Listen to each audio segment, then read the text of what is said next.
नल दमयंती की अमर प्रेम कहानी। निषद देश में वीरसेन के पुत्र नल नाम के एक राजा थे। बहुत सुंदर और गुणवान थे। वे सभी तरह की अस्त्र विद्या में भी बहुत निपुण थे। उन्हें जुआ खेलने का भी थोड़ा शौक था। उन्हीं दिनों विदर्भ देश में भीमक नाम के एक राजा राज्य करते थे।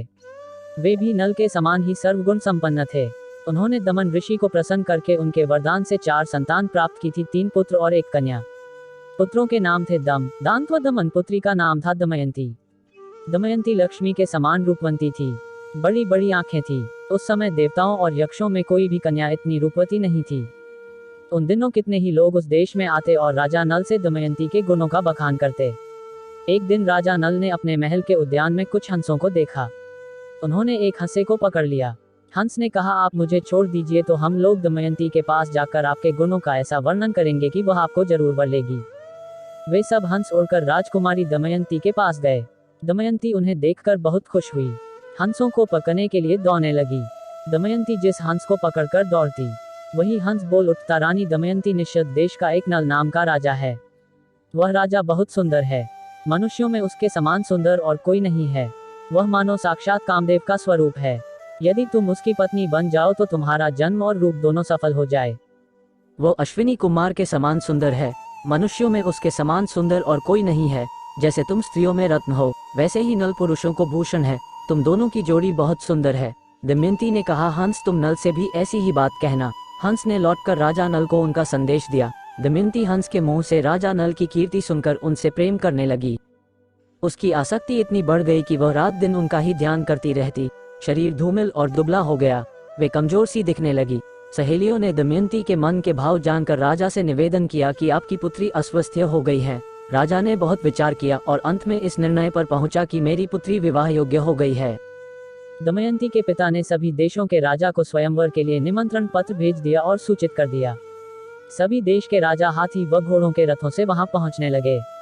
नारद और पर्वत से सभी देवताओं को भी दमयंती के स्वयंवर का समाचार मिल गया। इंद्र और सभी लोकपाल भी अपने वाहनों सहित रवाना हुए। राजा नल को भी संदेश मिला तो वे भी दमयंती से स्वयंवर के लिए वहां पहुंचे। नल के रूप को देखकर इंद्र ने रास्ते में अपने विमान को खड़ा कर दिया और नीचे उतरकर कहा कि राजा नल, आप बहुत सत्यव्रती हैं। आप हम लोगों के दूत बन जाए। नल ने प्रतिज्ञा कर ली और कहा कि करूंगा। फिर पूछा कि आप कौन है तो इंद्र ने कहा, हम लोग देवता है। हम लोग दमयंती के लिए यहाँ आए हैं। आप हमारे दूत बनकर दमयंती के पास जाइए और कहिए कि इंद्र, वरुण, अग्नि और यमदेवता तुम्हारे पास आकर तुमसे विवाह करना चाहते हैं। इनमें से तुम चाहो उस देवता को अपना पति स्वीकार कर लो। नल ने दोनों हाथ जोड़कर कहा कि देवराज, वहां आप लोगों का और मेरे जाने का एक ही प्रयोजन है, इसलिए आप मुझे वहां दूत बनाकर भेजे। यह उचित नहीं है। जिसकी किसी स्त्री को पत्नी के रूप में पाने की इच्छा हो चुकी हो, वह भला उसको कैसे छोड़ सकता है और उसके पास जाकर ऐसी बात कही कैसे सकता है। आप लोग कृपया इस विषय में मुझे क्षमा कीजिए। देवताओं ने कहा, नल, तुम पहले हम लोगों से प्रतिज्ञा कर चुके हो कि मैं तुम्हारा काम करूंगा। अब प्रतिज्ञा मत तोड़ो, अविलंब वहां चले जाओ। नल ने कहा, राजमहल में निरंतर कड़ा पहरा रहता है, मैं कैसे जा सकूंगा। और राजकुमारी ने कह दी अपने दिल की बात। इंद्र की आज्ञा से नल ने राजमहल में बिना रोक टोक के प्रवेश किया। दमयंती और उसकी सहेलियां भी उसे देखकर मुग्ध हो गई और लज्जित होकर कुछ बोल न सकी। तुम देखने में बड़े सुंदर और निर्दोष जान पड़ते हो। पहले यहाँ आते समय द्वारपालों ने तुम्हें देखा क्यों नहीं? उनसे तनिक भी चूक हो जाने पर मेरे पिता बहुत कड़ा दंड देते हैं। नल ने कहा, मैं नल हूँ, लोकपालों का दूत बनकर तुम्हारे पास आया हूँ।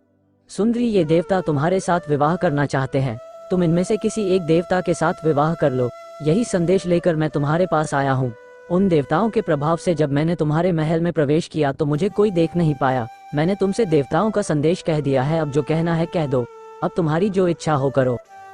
दमयंती ने बड़ी श्रद्धा के साथ देवताओं को प्रणाम करके मंद मुस्कान के साथ कहा, स्वामी, मैं तो आपको ही अपना सर्वस्व मानकर अपने आप को आपके चरणों में सौंपना चाहती हूँ। जिस दिन से मैंने हंसों की बात सुनी तभी से मैं आपके लिए व्याकुल हूँ। आपके लिए ही मैंने राजाओं की भीड़ इकट्ठी की है। यदि आप मुझ दासी की प्रार्थना अस्वीकार कर देंगे तो मैं जहर खाकर मर जाऊंगी। दमयंती की खुशी का ठिकाना ना रहा जब राजा नल ने दमयंती से कहा, जब बड़े बड़े लोकपाल तुमसे शादी करना चाहते हैं, फिर तुम मुझ मनुष्य से क्यों शादी करना चाहती हो? मैं तो उन देवताओं के चरणों की धूल के बराबर भी नहीं हूँ। तुम अपना मन उन्हीं में लगाओ। देवताओं का अप्रिय करने पर इंसान की मृत्यु हो सकती है। तुम मेरी रक्षा करो और उनको वरण कर लो। नल की बात सुनकर दमयंती घबरा गई। उसकी आंखों में आंसू छलक आए। उस समय दमयंती का शरीर कांप रहा था, हाथ जुड़े हुए थे। उसने कहा, मैं आपको वचन देती हूँ कि मैं आपको ही पति के रूप में वरण करूंगी। राजा नल ने कहा, अच्छा तब तो तुम ऐसा ही करो, परंतु ये बतलाओ कि मैं यहाँ उनका दूत बनकर आया हूँ। अगर इस समय मैं अपने स्वार्थ की बात करने लगूँ तो ये कितनी बुरी बात है। मैं तो अपना स्वार्थ तभी बना सकता हूँ जब वह धर्म के विरुद्ध ना हो। तब दमयंती ने गदगद कंठ से कहा, राजा, इसके लिए एक निर्दोष उपाय है। उसके अनुसार काम करने पर आपको दोष नहीं लगेगा। वो यह उपाय है कि आप सभी लोकपालों के साथ स्वयंवर मंडप में आए।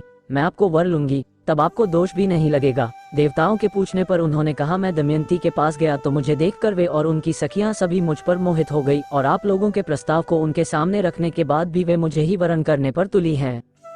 दमयंती ने कैसे पहचाना असली राजा नल को? स्वयंवर की घड़ी आई। राजा भीमक ने सभी को बुलवाया। शुभ मुहूर्त में स्वयंवर रखा। सब राजा अपने अपने निवास स्थान से आकर स्वयंवर में यथास्थान बैठ गए। तभी दमयंती वहां आई। सभी राजाओं का परिचय दिया जाने लगा। दमयंती एक एक को देखकर आगे बढ़ने दिया जाने लगा। आगे एक ही स्थान पर नल के समान ही वेशभूषा वाले 5 राजकुमार खड़े दिखाई दिए। ये देखकर दमयंती को संदेह हो गया। वह जिसकी ओर देखती उन्हें सिर्फ राजा नल ही दिखाई देते, इसलिए विचार करने लगी कि मैं देवताओं को कैसे पहचानूं और ये राजा है ये कैसे जानूं। उसे बड़ा दुख हुआ। अंत में दमयंती ने यही निश्चय किया कि देवताओं की शरण में जाना ही उचित है। हाथ जोड़कर प्रणाम पूर्वक स्तुति करने लगी। देवताओं, हंसों के मुंह से नल का वर्णन सुनकर मैंने उन्हें पति रूपन से वरण कर लिया है। मैंने नल की आराधना के लिए ही यह व्रत शुरू कर लिया है। आप लोग अपना रूप प्रकट कर दें, जिससे मैं राजा नल को पहचान लूं।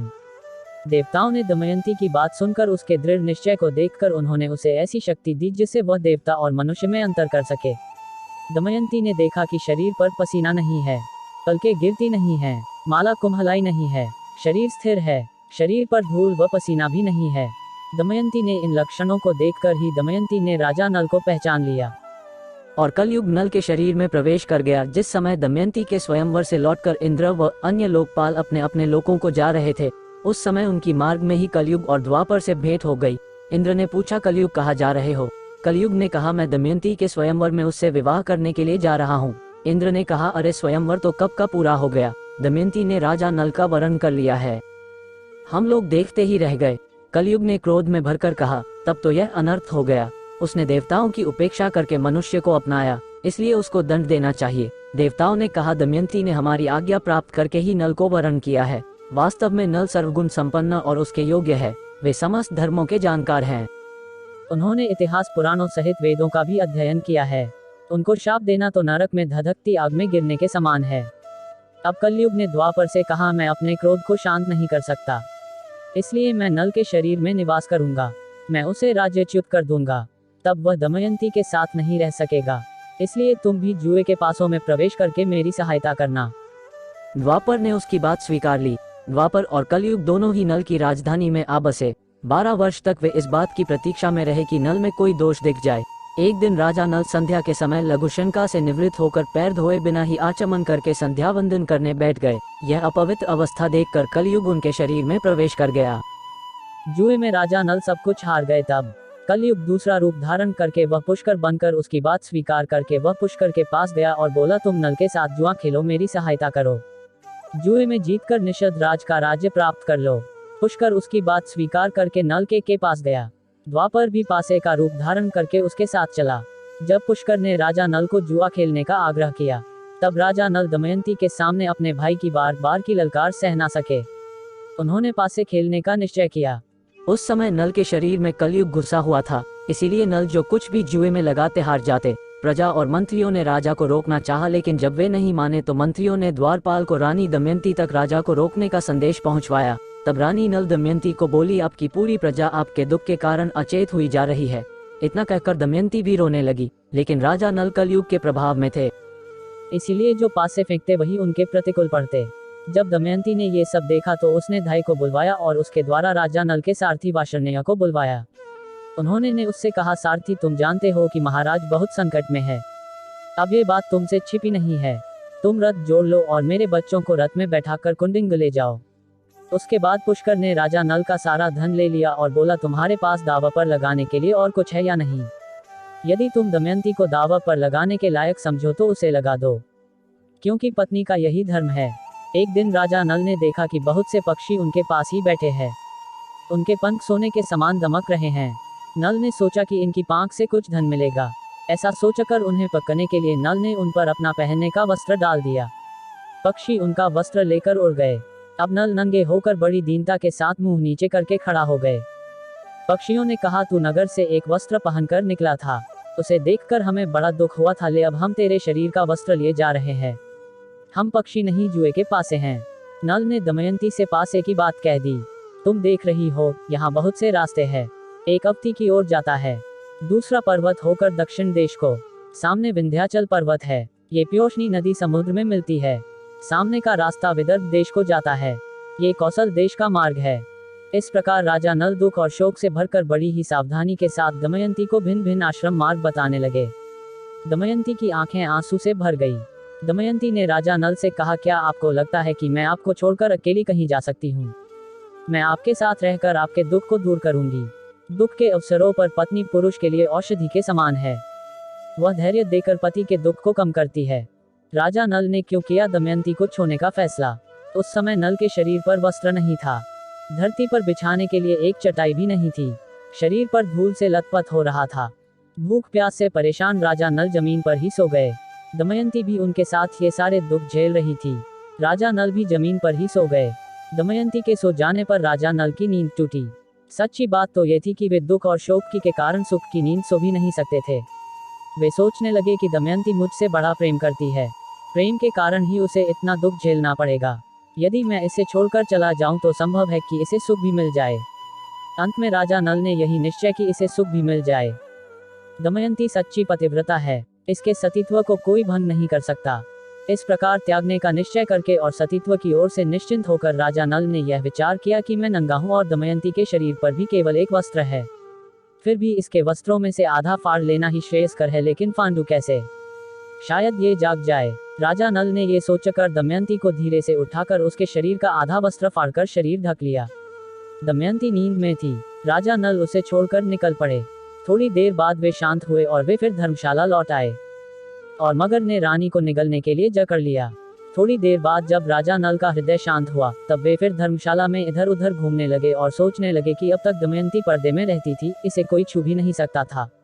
आज यह अनाथ के समान आधा वस्त्र पहने धूल में सो रही है। यह मेरे बिना दुखी होकर वन में कैसे रहेगी? मैं तुम्हें छोड़कर जा रहा हूँ, सभी देवता तुम्हारी रक्षा करें।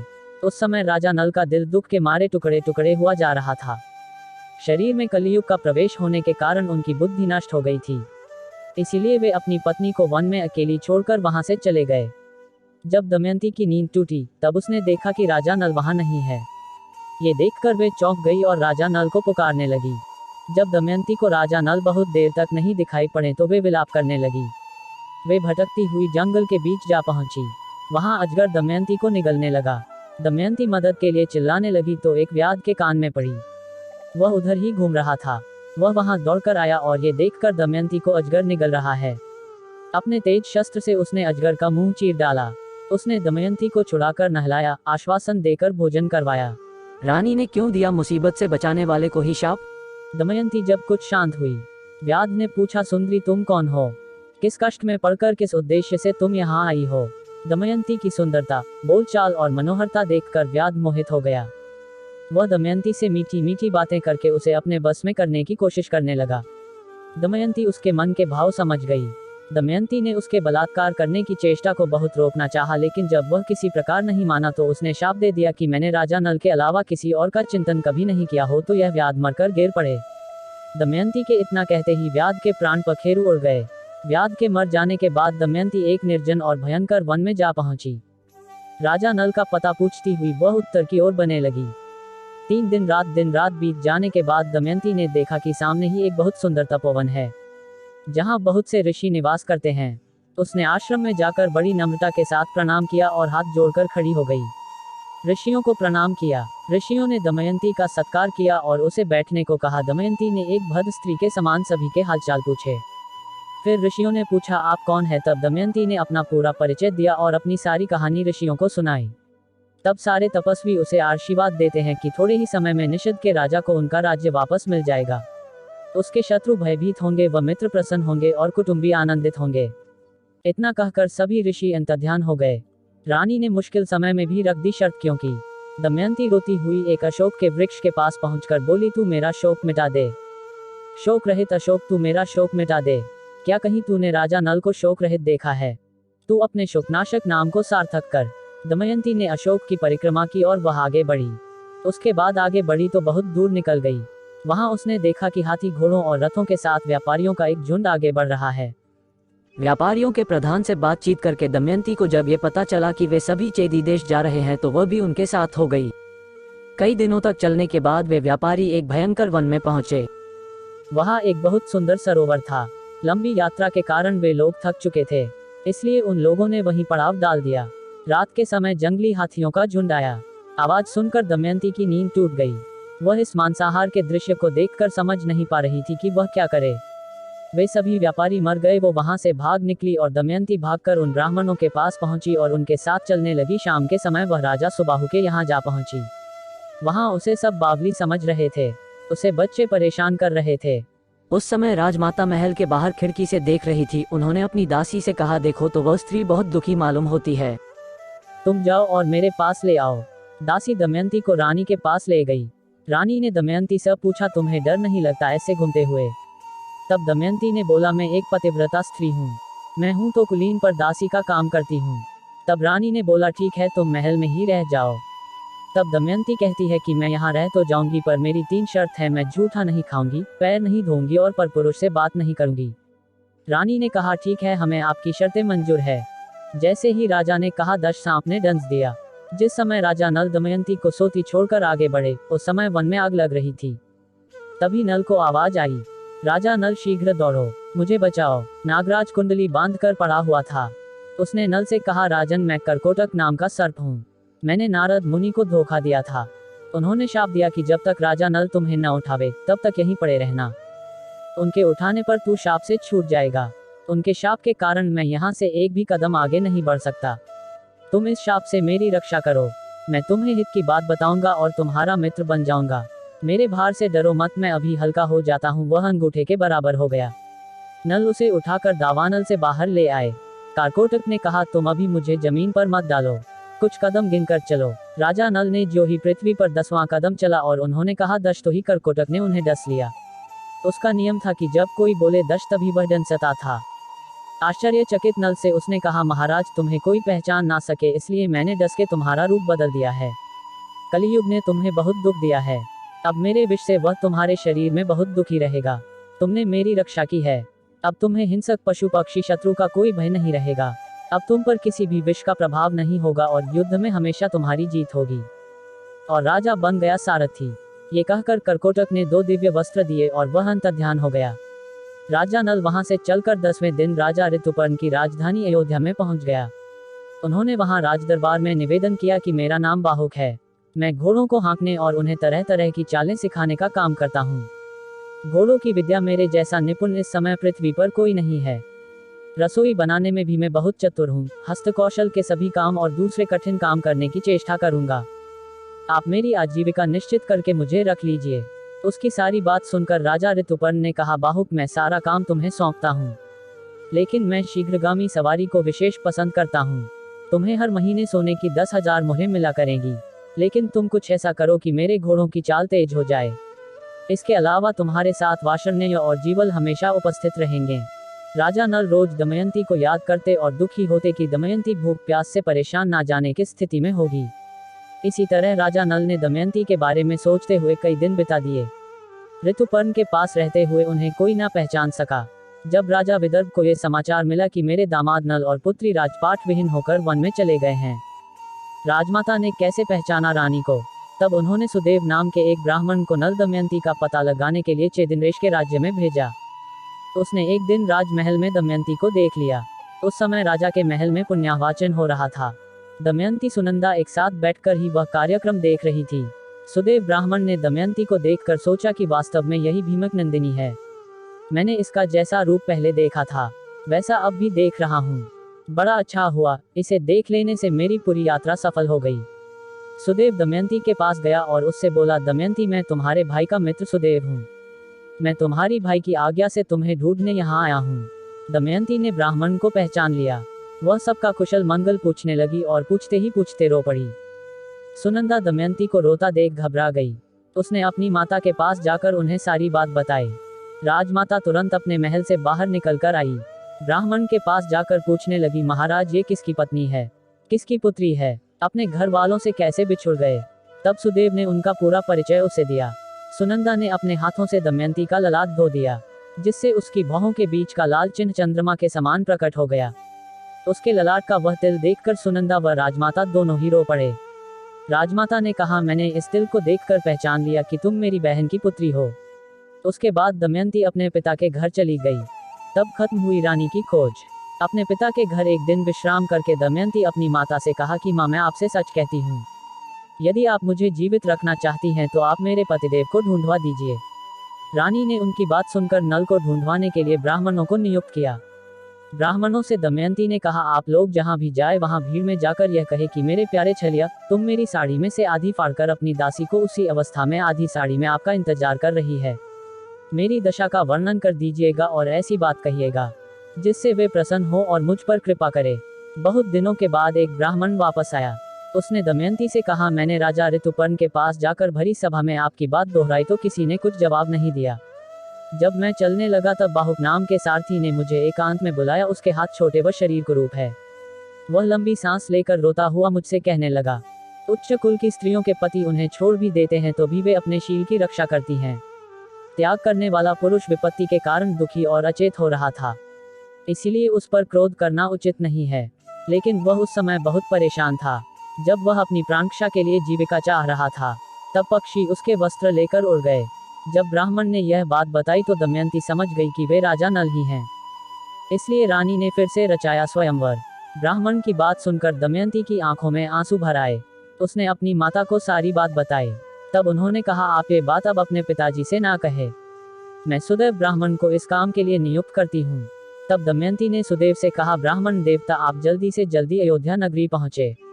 राजा ऋतुपर्ण से यह बात कहिए कि दमयंती ने फिर से स्वेच्छानुसार पति का चुनाव करना चाहती है। बड़े बड़े राजा और राजकुमार जा रहे हैं। स्वयंवर की तिथि कल ही है, इसलिए यदि आप पहुंच सके तो वहां जाए।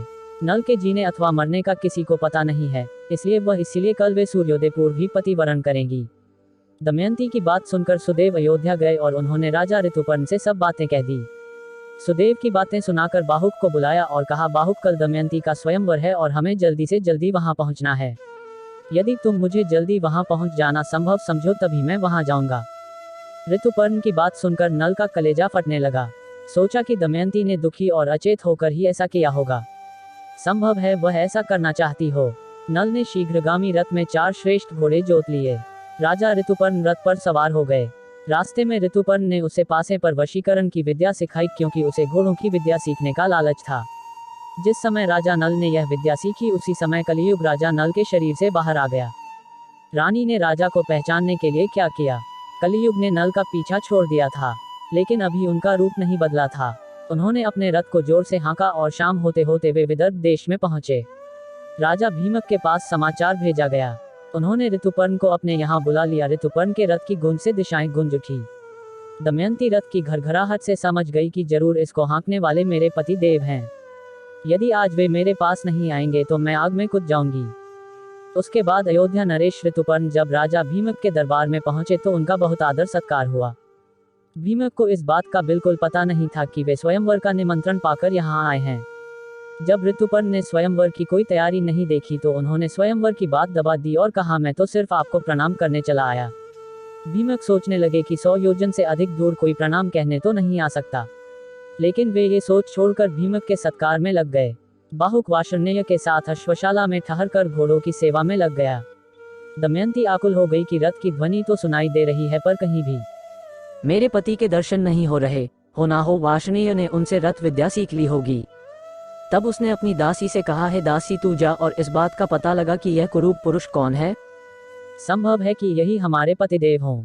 मैंने ब्राह्मणों द्वारा जो संदेश भेजा था वही उसे बतलाना और उसका उत्तर मुझसे कहना। तब दासी ने बाहुक से जाकर पूछा, राजा नल कहाँ है? क्या तुम उन्हें जानते हो या तुम्हारा सारथी वार्ष्णेय जानता है? बाहुक ने कहा, मुझे उसके संबंध में कुछ भी मालूम नहीं है, सिर्फ इतना ही पता है कि इस समय नल का रूप बदल गया है। वे छिप कर रहते हैं। उन्हें या तो दमयंती या स्वयं वे ही पहचान सकते हैं या उनकी पत्नी दमयंती, क्योंकि वे अपने गुप्त चिन्हों को दूसरों के सामने प्रकट नहीं करना चाहते हैं। इस तरह हुआ अमर प्रेम कहानी का सुखद अंत। अब दमयंती की आशंका और बढ़ गई और दृढ़ होने लगी कि यही राजा नल है। उसने दासी से कहा, तुम फिर बाहुक के पास जाओ और उसके पास बिना कुछ बोले खड़ी रहो। उसकी चेष्टाओं पर ध्यान दो। अब आग मांगे तो मत देना, जल मांगे तो देर कर देना। उसका एक एक चरित्र मुझे आकर बताओ। फिर वह मनुष्यों और देवताओं से उसमें बहुत से चरित्र देखकर वह दमयंती के पास आई और बोली, बाहुक ने हर तरह से अग्नि, जल व थल पर विजय प्राप्त कर ली है। मैंने आज तक ऐसा पुरुष नहीं देखा। तब दमयंती को विश्वास हो जाता है कि वह बाहुक ही राजा नल है। अब दमयंती ने सारी बात अपनी माता को बताकर कहा कि अब मैं स्वयं उस बाहुक की परीक्षा लेना चाहती हूँ, इसलिए आप बाहुक को मेरे महल में आने की आज्ञा दीजिए। आपकी इच्छा हो तो पिताजी को बता दीजिए। रानी ने अपने पति भीमक से अनुमति ली और बाहुक को रानीवास बुलवाने की आज्ञा दी। दमयंती ने बाहुक के सामने फिर सारी बात दोहराई। तब दमयंती के आंखों से आंसू टपकते देखकर नल से रहा नहीं गया। नल ने कहा, मैंने तुम्हें जानबूझकर नहीं छोड़ा, नहीं जुआ खेला, ये सब कलियुग की करतूत है। दमयंती ने कहा कि मैं आपके चरणों को स्पर्श करके कहती हूँ कि मैंने कभी मन से पर पुरुष का चिंतन नहीं किया हो तो मेरे प्राणों का नाश हो जाए। ऐसा अद्भुत दृश्य देखकर राजा नल ने अपना संदेह छोड़ दिया और कारकोटक नाग के दिए वस्त्र को अपने ऊपर ओढ़कर उसका स्मरण करके वे फिर असली रूप में आ गए। दोनों ने सबका आशीर्वाद लिया। दमयंती के मायके से उन्हें खूब धन देकर विदा किया गया। उसके बाद नल व दमयंती अपने राज्य में पहुंचे। राजा नल ने पुष्कर से फिर जुआ खेलने को कहा तो वह खुशी खुशी तैयार हो गया और नल ने जुए की हर बाजी को जीत लिया। इस तरह नल व दमयंती को फिर से अपना राज्य व धन प्राप्त हो गया।